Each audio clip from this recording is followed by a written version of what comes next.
The great hall of the Galactic Assembly stretched upward like a cathedral made of light. Thousands of seats rose in circular tiers, filled with beings from 100 different worlds. Some had scales. Some had feathers. Some were made of things that humans could not name. But they all had one thing in common today. They were all looking down at the human delegation with something close to amusement. Ambassador Doyen Park stood at the central podium. He was a tall man with gray at his temples and calm eyes that had seen many difficult negotiations. Behind him sat his small team, including Captain Unibeak, commander of the ESS Resolve, Earth's flagship that waited in the station's docking bay.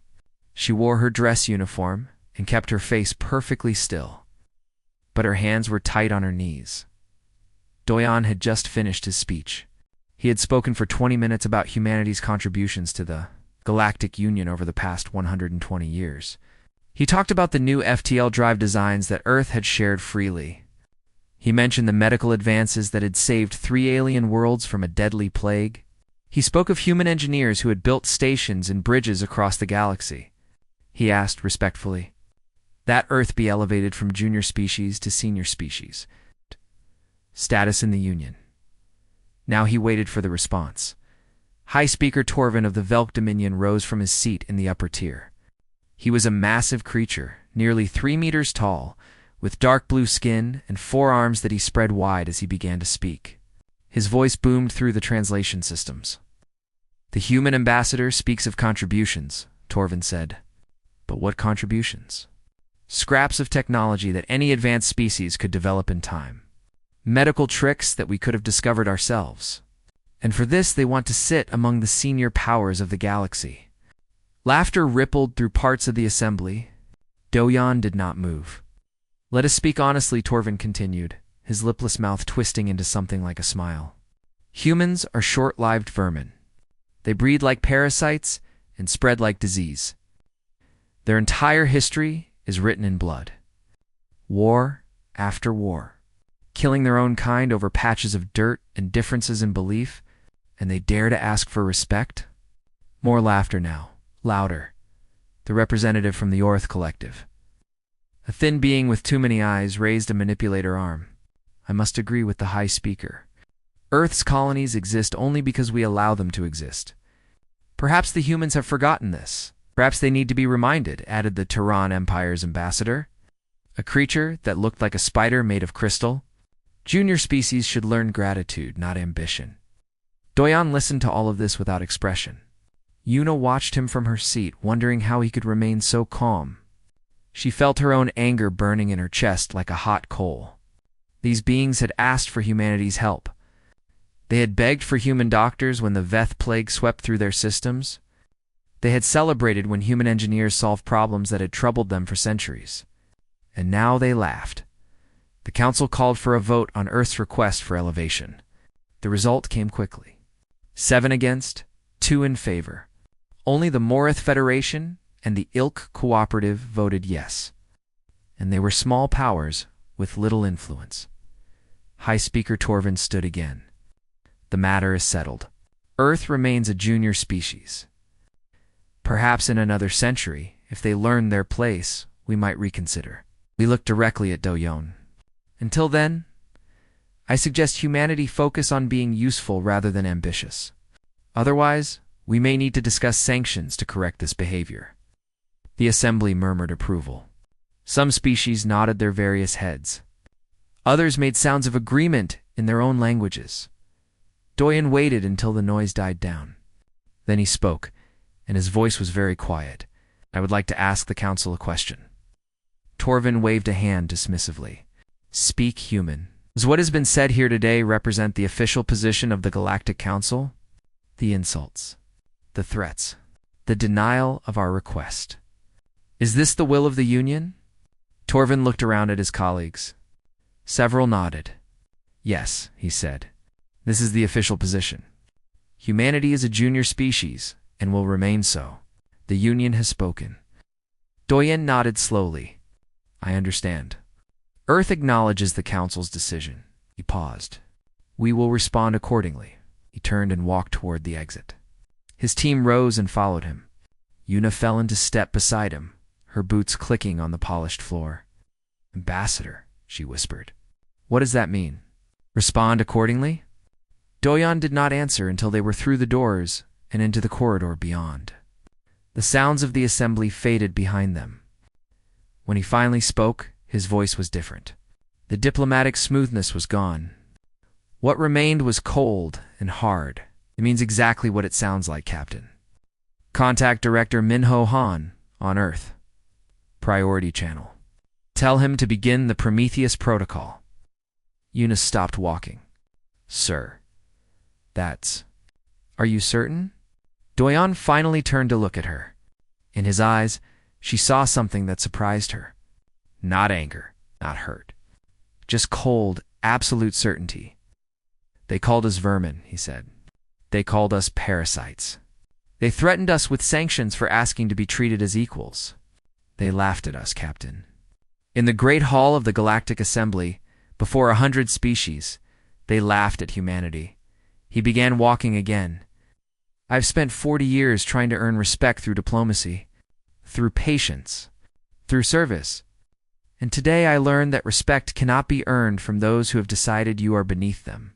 It can only be demonstrated." Una hurried to catch up. "What will the Prometheus Protocol do?" "Everything," Doyon said simply. "It will do everything." Back in the assembly hall, the council had already moved on to other business. The human matter was forgotten, just a small amusement to break up the day's proceedings. High Speaker Torvan was accepting congratulations from his allies for putting the humans in their place. None of them noticed that every human in the station had begun moving toward the docking bays. None of them noticed the quiet communications passing between human ships throughout the system. None of them noticed the message that was already traveling at faster than light speeds toward Earth. They would notice soon enough, in 48 hours. The galaxy would learn what humanity was capable of when it stopped asking for respect and started demanding it. And those who had laughed would never laugh again. The emergency session of Earth's United Planetary Government began at midnight in Seoul. The Great Chamber was built 200 years ago, after the first contact with alien life. It was designed to show humanity's unity to the stars. Tonight, that unity had a different purpose. Secretary-General Jun Yoon stood at the central platform. She was a small woman with silver hair and sharp eyes that missed nothing. Around her, representatives from every human colony and nation sat in perfect silence. They had all seen the recording. The giant screens on the walls showed it again. High Speaker Torvin calling humanity vermin. The laughter of the assembly. The threats. The dismissal. Every human in the chamber watched with faces like stone. When the recording ended, June spoke. 120 years ago, humanity joined the Galactic Union. We were young. We were hopeful. We believed that if we worked hard, if we contributed, if we proved ourselves, we would be accepted as equals. We were wrong. She pressed a button on her podium. A document appeared on every screen. This is the Treaty of Cooperation, signed when Earth joined the Union. It binds us to trade agreements, defense pacts, technology sharing, and diplomatic protocols. For 120 years, we have honored every word of this treaty. We have given our best technology. We have sent our doctors to heal alien plagues. We have built their stations and powered their economies. And in return, they call us parasites. They threaten us with sanctions. They laugh at us. June looked around the chamber. No more. She took a breath. As of midnight tonight, Universal Standard Time, Earth formally withdraws from the Galactic Union. Every treaty is terminated. Every agreement is void. Every obligation is canceled. The chamber remained silent, but there was something in that silence. Something powerful. Something dangerous. Admiral Taiwu Shin rose from his seat. He was an old soldier with scars on his face and medals on his chest. When he spoke, his voice was calm and certain. Some of you may wonder if this is wise. We are one species against a union of hundreds. Our fleet is small. Our colonies are scattered. How can we survive alone? He smiled. It was not a friendly smile. The answer is simple.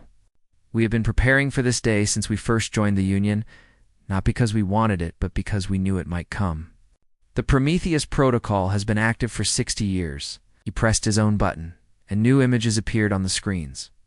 Shipyards hidden in asteroid fields, fleets of vessels that no alien had ever seen, colonies on worlds that appeared on no Union map. The Union believes we have 50 combat ships. We have 400. They believe our fastest drives can reach factor 7. Our real drives reach factor 21. They believe they know our technology. They know only what we chose to show them. Dr. Sora Lim stood next. She was the chief architect of Prometheus, a woman who had spent her life building humanity's secret strength. Her voice was quiet but clear. Everything we shared with the Union was obsolete. Older designs, slower systems, weaker materials.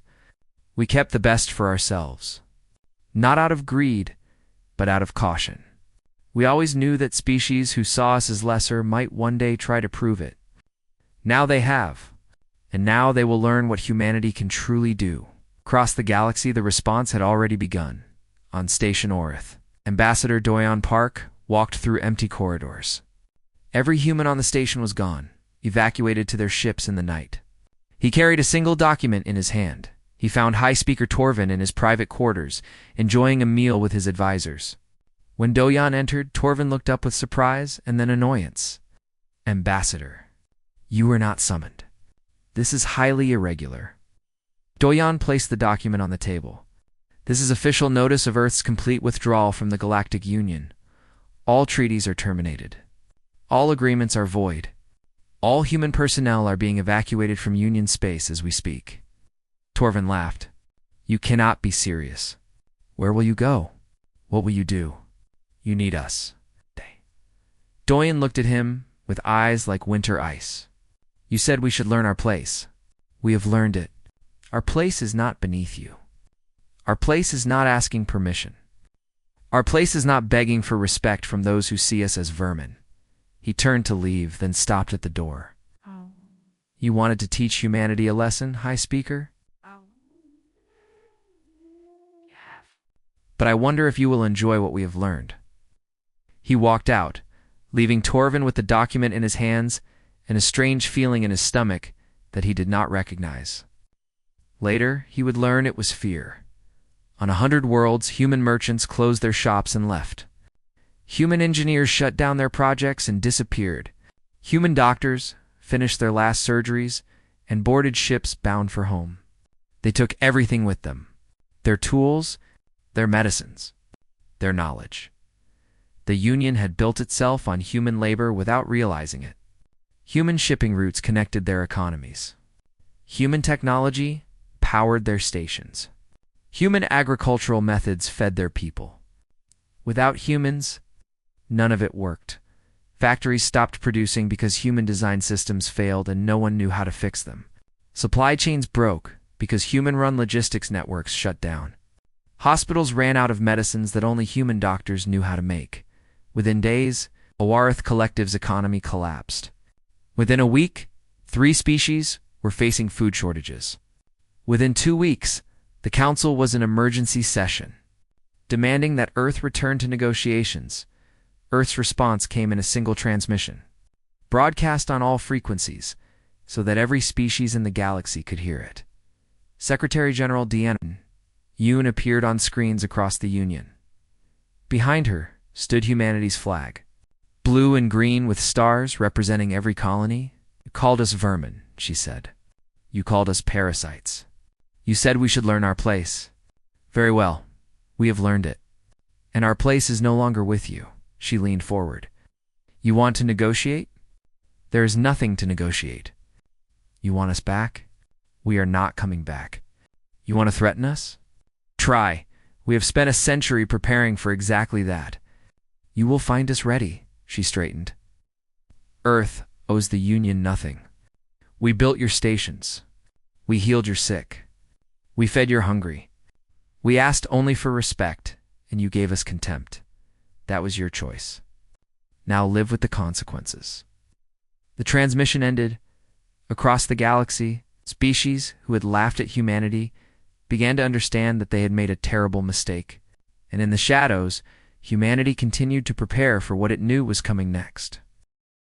Commander Hejan Choi had not slept in 4 days. He stood on the bridge of the evacuation ship homeward, watching his screens fill with status reports from across the galaxy. 2 million humans scattered across Union space. 2 million people who needed to come home, and he was responsible for bringing them back. Commander, his communications officer said, Colony 17 reports ready for pickup. 3,000 civilians, including 200 children, send the transport group. Tell them to move fast. The local authorities are getting nervous. This was the largest evacuation in human history. It was also the most dangerous. Some aliens were angry. Some were afraid. Some saw the departing humans as hostages to be used as leverage. Hejan had to move quickly before the situation got worse. On a planet called Veth Prime, engineer Yeonji Song was running out of time. She stood in the central square of the human colony. Surrounded by 500 people who were waiting for evacuation ships, they had packed what they could carry. They had said goodbye to homes they had built with their own hands. Now they waited, watching the sky with hope and fear. The local Tehran governor had other plans. His soldiers surrounded the square, weapons drawn. He was a creature of crystal and glass, and when he spoke, his voice sounded like breaking ice. The humans will remain, he announced. They are now guests of the Tehran Empire. They will stay until Earth agrees to return to the Union and resume its obligations. Ouch. Youngji stepped forward. She was a small woman with grease-stained hands and tired eyes, but her voice did not shake. Governor, I strongly advise you to let us leave. The governor made a sound that might have been laughter. You advise me? You are in no position to advise anyone human. You have no weapons. You have no ships. You have nothing. Yanji pulled a communicator from her pocket. I have this. She pressed a button. Above them, the sky changed. 3 points of light appeared, growing brighter by the second. The Tyron soldiers looked up in confusion. The governor's crystal body shifted colors as he tried to understand what he was seeing. Those are Earth destroyers, Yunji said calmly. The ESS Dauntless, the ESS Resolve, and the ESS Fury. They arrived in system about 10 minutes ago. Right now, their weapons are locked on this square. If anything happens to us, they will turn your capital city into glass. The governor's body flickered with colors that Yunji knew meant fear. You are bluffing. Human ships are now in orbit, one of his soldiers reported. 3 vessels. Unknown class. Their weapons are charging, Yunji smiled. It was not a kind smile. We are not the weak species you thought we were, Governor. We never were. You just never bothered to look closely. Now, you have a choice. Let us leave peacefully, or find out exactly what human weapons can do to a crystal species. The governor stood very still for a long moment. Then he waved his arm. Let them go. Soldier stepped back. Yunji turned to her people. Move. Now. The transports will be here in 5 minutes. As she walked toward the landing zone, she allowed herself a moment of satisfaction. For years, she had smiled and nodded while aliens looked down on her. She had fixed their machines and solved their problems while they treated her like a servant. No more. Never again. Across the galaxy, similar scenes played out. Humans who had been ignored and dismissed revealed themselves as something else entirely. The quiet doctor who had saved thousands of lives turned out to command a warship in orbit. The humble merchant who sold goods in the marketplace was actually an intelligence officer who knew every secret the locals thought was hidden. The friendly engineer who maintained the power grid knew exactly how to shut it down forever. The Union had never understood humanity. They saw humans as short-lived creatures who died too quickly to matter. They saw human emotions as weakness. They saw human cooperation as a sign of inferiority, as if needing each other was somehow shameful. They were wrong about everything. Humans lived short lives, so they worked fast and planned far ahead. Human emotions made them passionate and loyal and fierce. Human cooperation meant that when one was threatened, all responded. The Union had insulted one human ambassador. They had made enemies of 12 billion people. High Speaker. Torvin tried to seize human assets on Velk. Worlds, factories, ships, technology.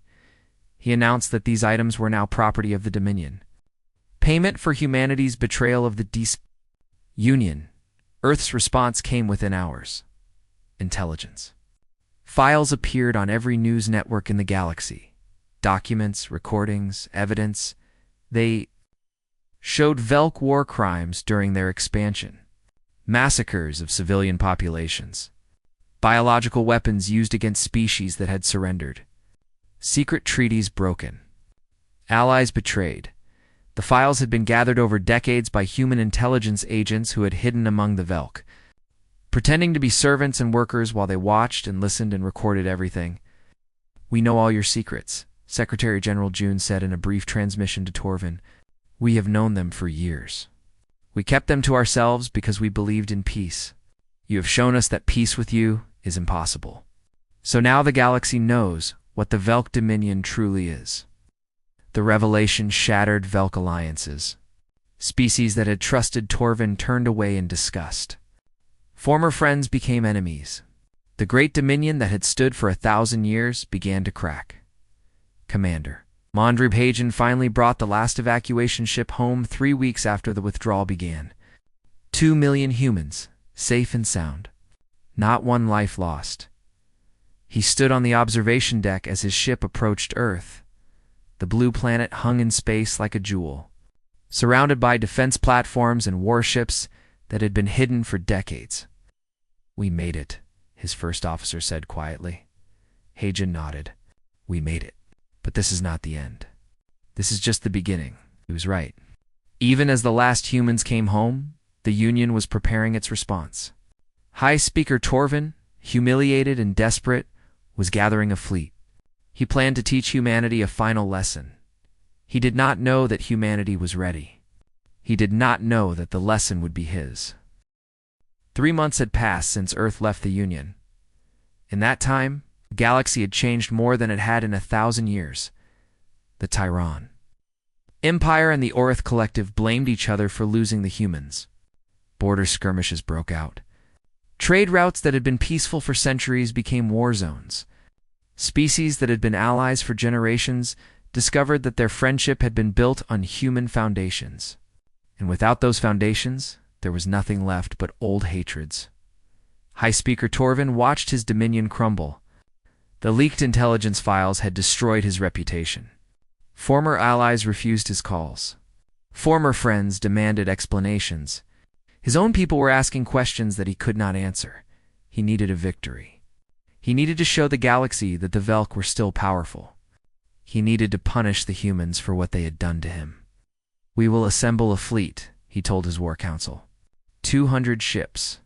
The largest force the Dominion has fielded in 500 years. We will go to human space, and we will make them kneel. His admirals nodded eagerly. They believed the reports that said Earth had only 50 combat ships. They believed the humans were weak, just clever parasites who had gotten lucky. They believed victory would be easy. They were about to learn how wrong they were. Intelligence. Chief Sunho Park received the news in his office on Earth. He was a quiet man with a forgettable face, which had served him well during his years running agents across the galaxy. When his assistant told him about the Velk fleet, he simply nodded. 200 ships, he said. Departing when? Within the week? They will reach our border in approximately 12 days. Good. Sunho pressed a button on his desk. "Get me Admiral Hannah Kim." Fleet Admiral Hannah Kim commanded Earth's first strike fleet from the bridge of the Dreadnought Judgment. She was a woman who had spent her entire life preparing for a war that she hoped would never come. Now it was here, and she was ready. 200 ships, she said when Sunho told her. "That is what they are sending?" "According to our sources, yes. They believe it will be enough to force our surrender." Hannah laughed. It was a hard sound without joy. "They do not know what we have." "No, they do not." Hannah turned to her tactical display. 400 ships waited at her command, hidden in the darkness between stars.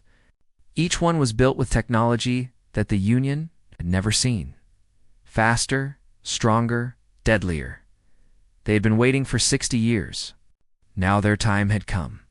"We will meet them at the boundary," Hannah said. "They want to enter human space? Fine, let them try." The boundary was where human territory ended and Union space began. It was marked by a line of warning beacons that told travelers they were leaving civilization and entering the domain of the vermin. The Velk fleet crossed it without stopping, their admiral confident that nothing could stand against them. Hannah watched them come on her sensors. 200 ships in perfect formation, their weapons charged, their shields raised. They moved like predators, certain of their kill. She let them get close, very close. Then she gave the order, all ships to cloak, weapons free. Around the Velk fleet, space itself seemed to tear open.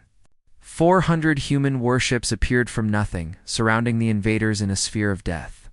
The Velk admiral had exactly 3 seconds to understand his mistake before the first. Missiles hit.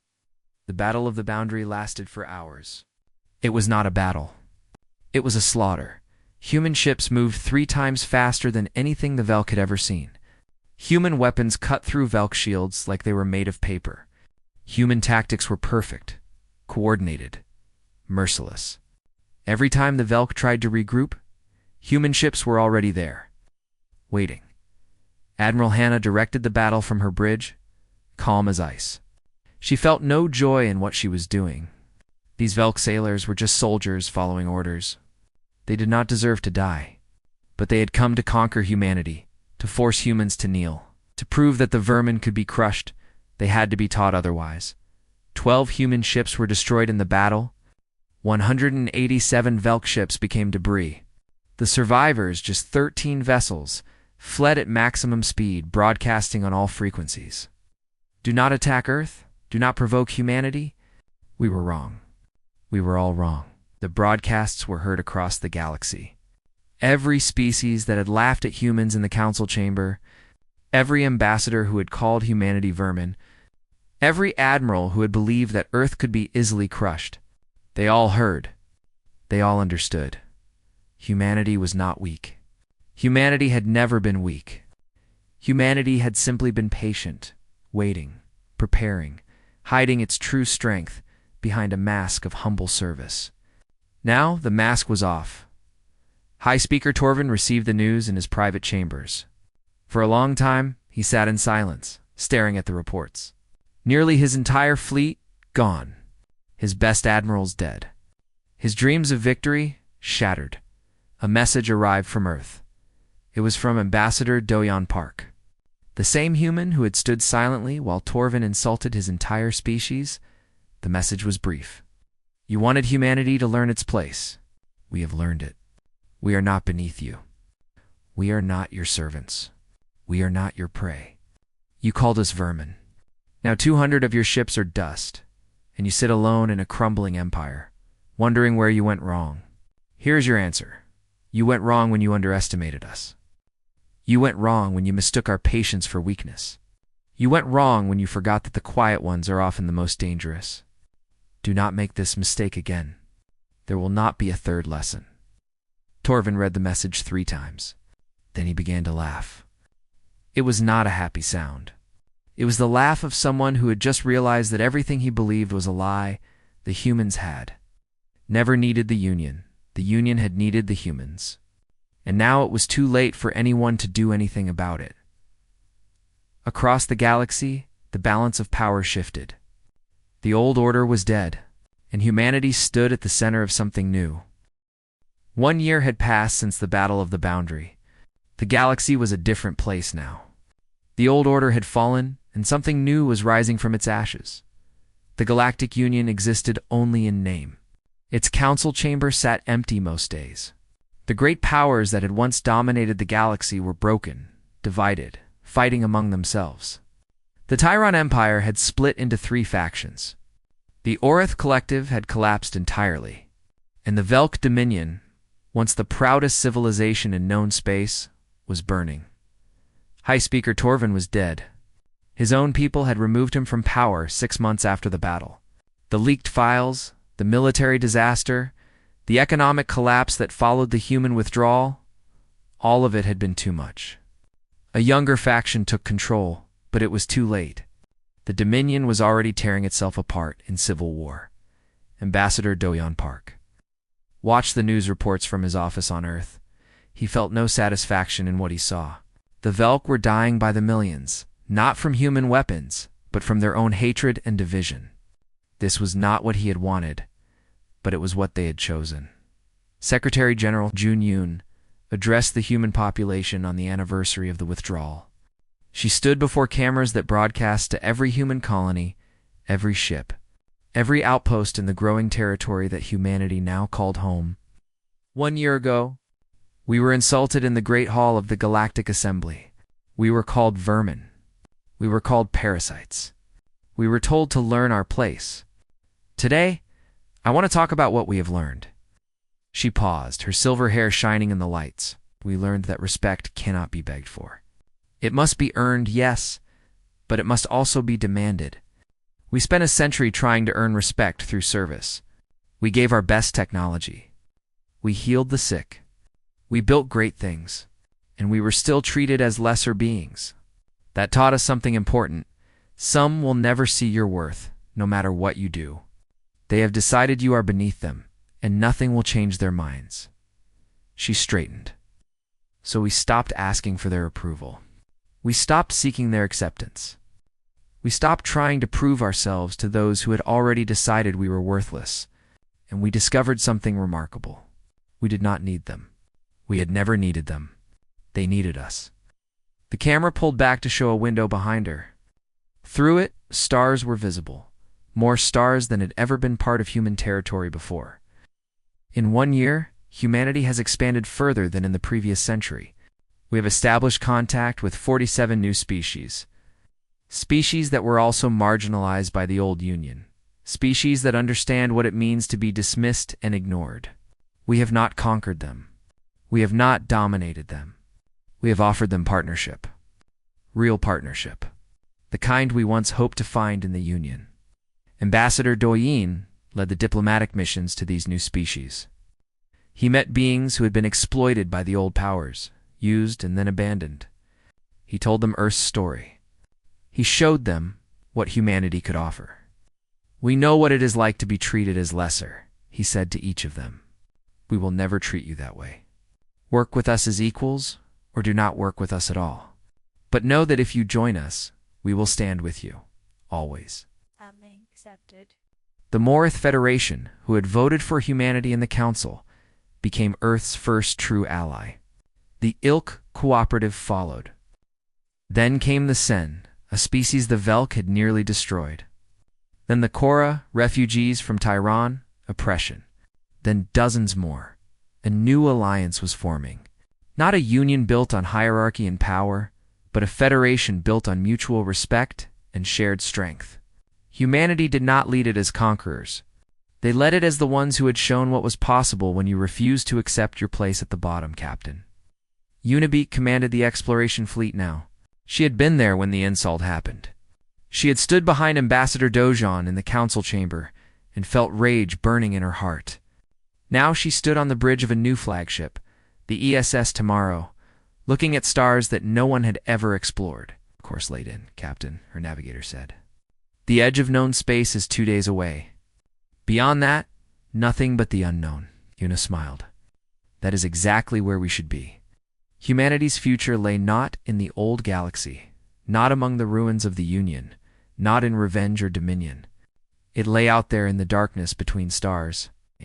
In the new worlds waiting to be found, in the new species waiting to be met. They had been told to learn their place. They had learned it.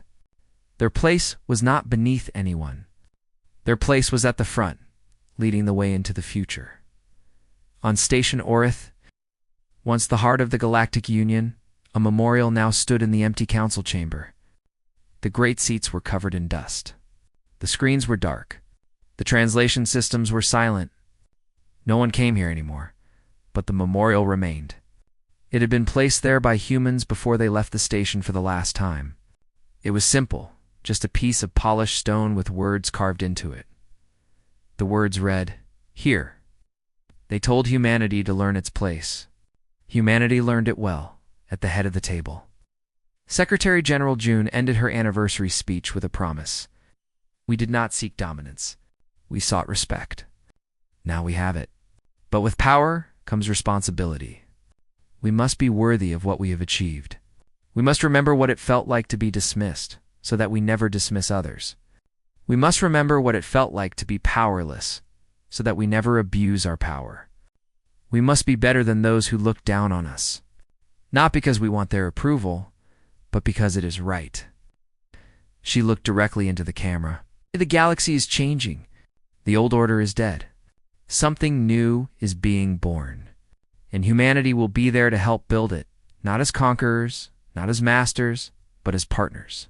That is who we are. That is who we have always been, and that is who we will always be. The broadcast ended. Across human space, 12 billion people looked up at the stars and felt something they had never felt before. Pride, not the pride of conquerors, not the pride of those who had crushed their enemies, but the pride of those who had stood up for themselves, who had refused to accept cruelty, who had built something better from the ashes of something broken. They had been called vermin. They had been called parasites. They had been told to learn their place. They had learned it, and the galaxy would never forget.